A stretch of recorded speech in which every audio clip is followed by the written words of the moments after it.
ang langit. Sabi nga kapag may isa daw kaluluwa na naliligtas, saan daw nagpa-party?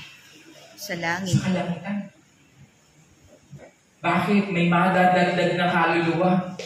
Ganun ka-importante tayo sa Diyos. Biruin yun, tayo kailan lang tayo nagpa-party? Pag may sweldo, siyempre, pag wala kang sweldo, paano ka magpa-party? Sige nga.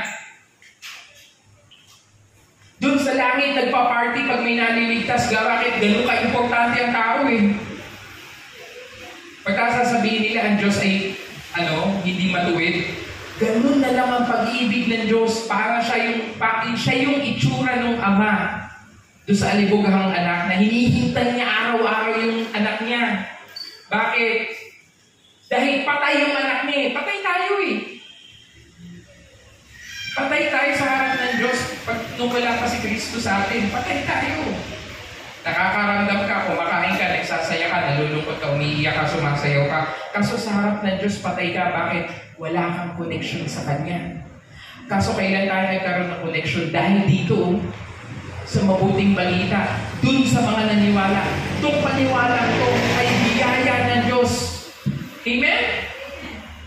Sinong naniniwala na biyaya ng Diyos na naligtas ka? Amen. Ako, naniniwala ko biyaya ng Diyos. Mas lalo na ngayon. Bakit? Ang daming kasinungalingan sa Facebook ngayon. Pinanganak akong ganito. Mamamatay akong ganito. I was born this way. Brother, sister, you need to be born again. Sir, nakita mo, ganda-ganda ko, tatawagin mo ako, sir?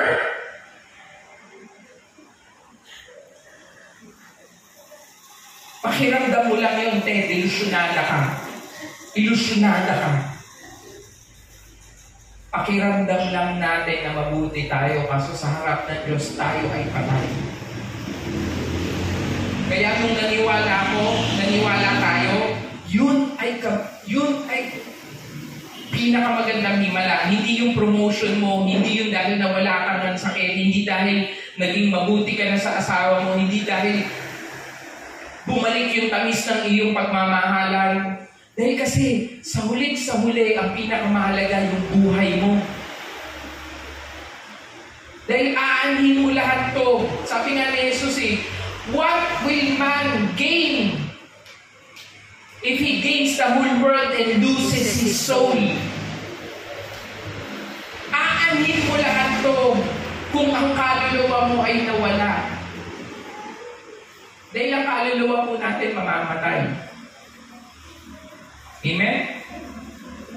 Mamatay ang kaluluwa natin. Ang hindi mamamatay ang espiritu. Dahil yun ang tunay na ikaw. Yun yung connection mo sa Diyos.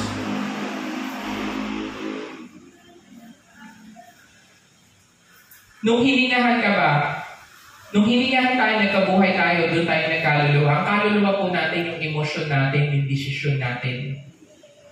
Kaya minsan, kaya nga, ang isip natin, kaya sinabi, metanoia, repent, baguhin mo palagi yung pag-iisip mo. Bakit? Dahil yung pag-iisip natin, matagal tayong nag-iisip sa mundo. Kaya itinutuwid na natin yung isip natin sa Espiritu. Amen? Amen.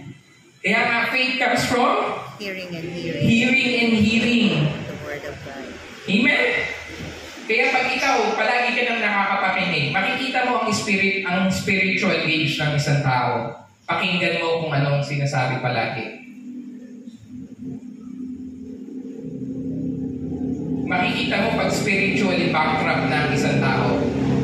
Pakinggan mo kung ano yung palagi buka ng bibig. Pag palagi na lang galit, palagi na lang hinanakit, palagi na lang reklamo, yan ang isang indication. Yan ang indication ko sa sarili ko. Pag ako, napapansin ko, lahat ng sinasabi ko, panay reklamo na lang. Alam ko, spiritually bankrupt na ako. Kailangan ko na mag-spend time. Hindi dahil kailangan ko, dahil siya lang ang buhay ko.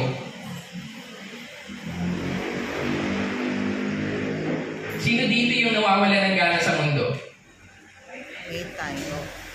Yung tinatamad ka na, kahit anong sayang gawin mo, tinatamad ka na. Actually, magandang indicator yun. Ibig sabihin na nawawalan ka na ng enjoyment dito. Bakit? Yung enjoyment mo nasa kanya na. Amen? Kaya makikita mo, faith comes from hearing and hearing eh. Pag pakinggan mo yung sinasabi niyan, alam mo na, backtrack na yan. Dahil kasi ang sabi dito ni Pablo, 2 Corinthians 4:13, and since we have faith, dahil kasi ang palaging sinasabi sa James, show me your faith by your works. Yun ay external. Amen? Lumalabas yun. Kaso sabi ni Pablo dito, and since we have faith, we have the same spirit of faith, according as it is written, I believe, therefore I have spoken. Hindi sinabing I will do. And since we have faith, of the same spirit of faith, according to what is written, I believe, therefore I speak. Kapag may pananampalataya, kailangan magsalita ka. Tingnan mo bulsa mo. Pag wala, sabi mo, I am blessed. Pag wala laman, pag panay resibo lang, panay IOU,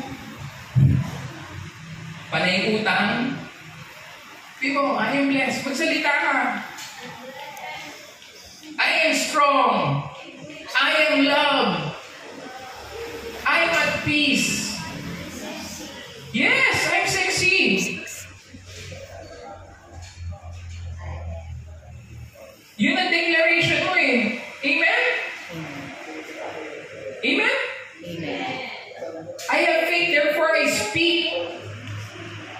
Kung may pananampalataya ka, magsalita ka. Kaya tama talaga sa pelikula, yung bago maglaban yung sa spiritual warfare, ganun.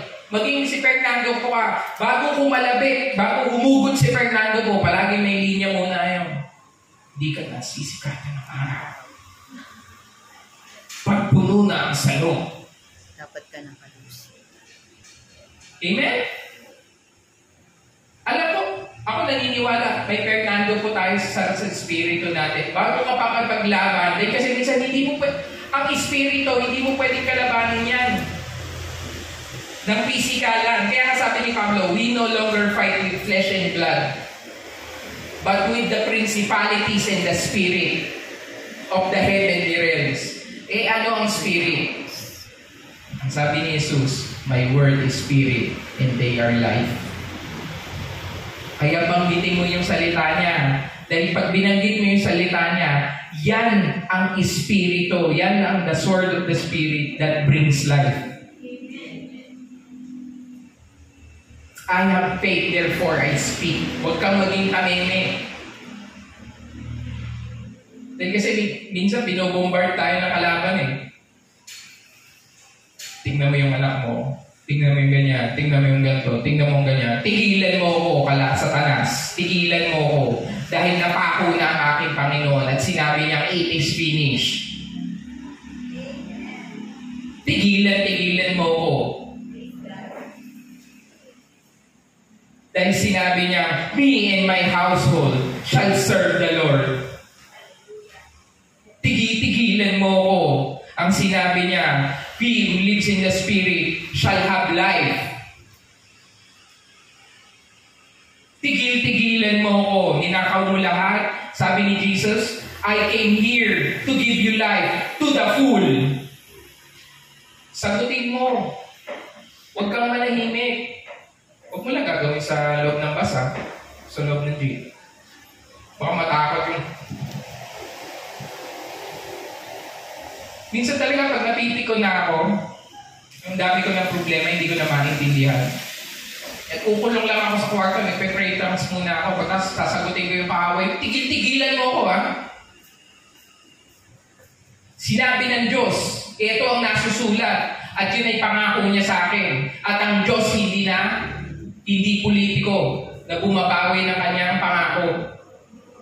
Amen? May pangako siya sa inyo. Sa pangako siya sa iyo, Ben, you will be the head, not the tail. Hindi ka magiging buntot ng mga kasama mo. Ikaw ang magiging ulo. You are more